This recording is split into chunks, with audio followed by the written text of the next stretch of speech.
bestbookbits.com brings you the book summary of The Starbucks Experience, 5 Principles for Turning Ordinary into Extraordinary by Joseph Michelli.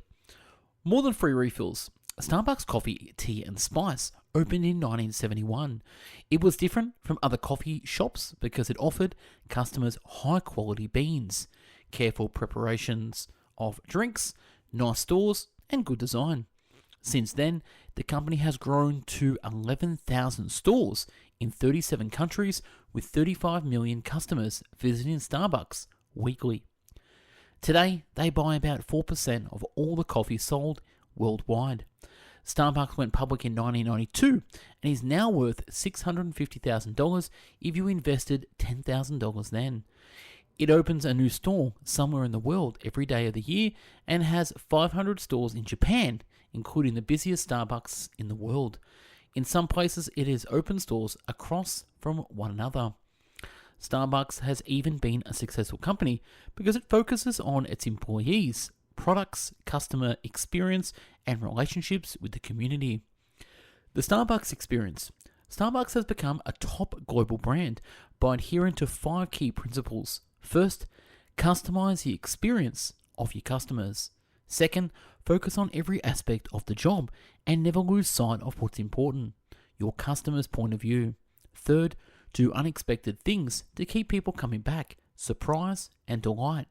Fourth, learn from mistakes. Don't be afraid to make them. Fifth and finally, leave a lasting impression with your work so that people remember you long after they've left the store. The partner ethos. Starbucks' success is largely due to 2 of its corporate values. 1, employees are partners and they are encouraged to contribute ideas for improving the company. They also help develop new products, which is a huge part of Starbucks' success. Number 2, Starbucks executives believe in profit sharing. Employees receive company stock and medical insurance because of their belief that employees should be rewarded for the profits they help generate. The chain also gives bonuses to hourly workers who perform well above expectations.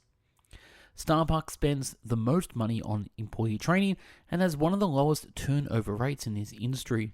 They also have a high job satisfaction rate compared to other fast food chains, which is likely due to their extensive worker training program. Starbucks pays great attention to their employees and makes important changes quickly. When an employee group wanted to extend paid parental leave for adoption, it was changed within 2 weeks. Principle number 1, make it your own. Starbucks founder Howard Schultz has said that he is not in the coffee business, but rather a people business. He believes it's important to connect with customers and their communities. In order to do this, Starbucks teaches its employees 5 principles. 1, be welcoming. 2, engage in conversation. 3, listen attentively. 4, anticipate needs. And 5, be empathetic. 1, be genuine. Partners must be active listeners and good observers. Noticing that a new customer looked as though she was about to cry, a barista offered her a toffee nut latte. She thanked the barista for his kindness by sending him flowers. 2, in the business world, it's important to be considerate of others and the environment. For example, we can reduce carbon monoxide emissions by using wind energy and planting trees in communities. 3, Nespresso partners are trained in coffee. They learn about tasting, handling, and service through internal publications and classes, and ensures that they use the product they sell as well as motivating them to share their passion for coffee with others. Additionally, some Nespresso partners become coffee masters by enlisting in a 3-month program consisting of lectures and exercises. 4, be involved. Staff at one store realized that they had many deaf customers. To help them, the staff took lessons in American Sign Language and adjusted their workflow to accommodate those customers. Other stores have done similar things as well. Principle 2, everything matters. Retail businesses either do well or fail because of their details. Therefore, Starbucks focuses on every detail of its business, such as image, employee concerns, and product quality. Starbucks has an in-house architect group that designs its stores. The company uses store design to build its brand. One enthusiastic customer claims Starbucks could very well operate without even selling coffee. They could charge an entrance fee and offer nothing else but a room with a mellow Bob Marley music softly playing in the background, and people would still come. Cleanliness is important for customers. Starbucks has a checklist that all stores are required to follow, and workers must come out from behind the counter at least every 10 minutes to check their work environment.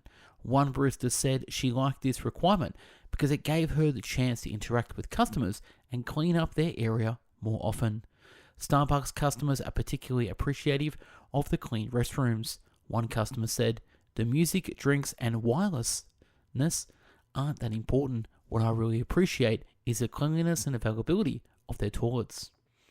Starbucks is aware of the importance of packaging. In fact, it spent 2 years developing a sleeve for its cups out of recycled paper so the customers can carry their coffee without burning themselves. It also introduced a take-out cup made from recycled materials. Starbucks found a way to keep coffee fresh for up to 6 weeks by reducing waste. Principle number 3, surprise and delight. People like surprises.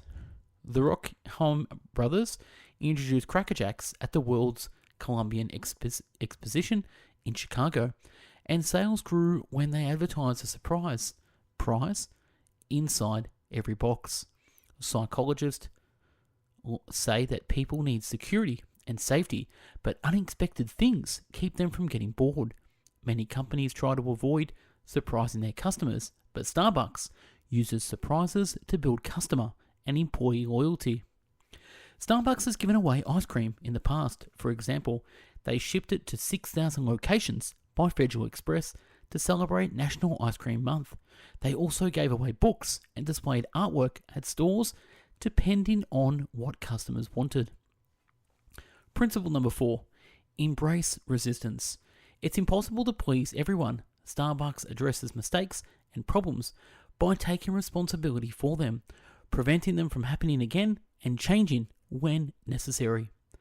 The company works closely with some of its critics to develop coffee buying guidelines that call for good working conditions for farmers and minimize pollution because it buys so much coffee worldwide.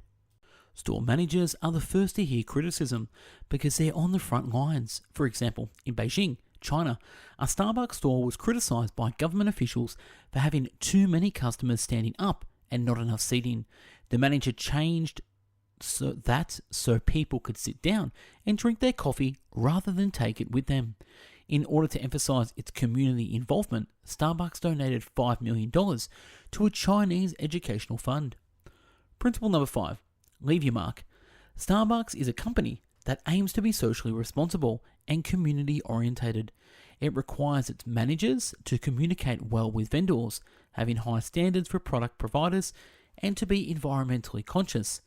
The company's mission statement says it will develop innovative solutions to problems, treat its employees well, and meet physical responsibilities. Starbucks is a socially responsible company that uses a triple bottom line to measure its success.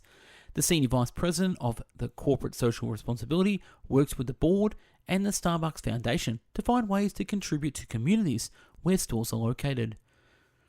Starbucks also has a low turnover rate. Studies have shown that companies with high levels of community involvement experience lower turnover rates.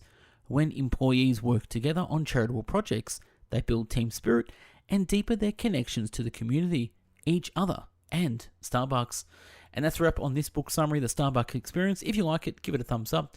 We at Best Book Bits have done over 1,000 book summaries in video, written, and audio format. Follow us on bestbookbits.com, which you'll find over 100 author interviews as well. Watch us on YouTube and listen to us on Podbean. If you want me to do a book summary, comment on YouTube and I'll add it to the list. Thanks for watching and listening. Have yourself an amazing day. Take care. Bye-bye now.